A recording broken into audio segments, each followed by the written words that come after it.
One thing that I think is just perhaps not as clear as it could be, and I think time will tell, is the idea of two sources of supply.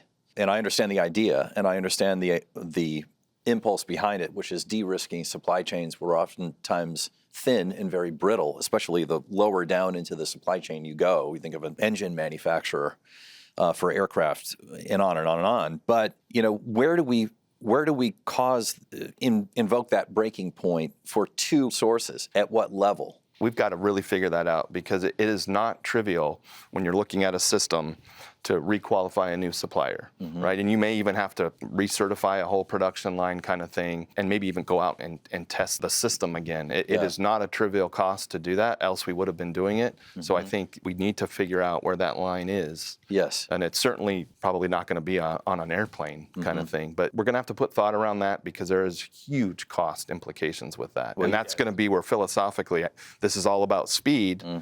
Okay, well, that's going to come with a price. That's right. And are they willing to swallow that pill? So I think you mentioned like an aircraft. So I think some areas where there maybe dual acquisition will work, like at the end item level, like F-35, no.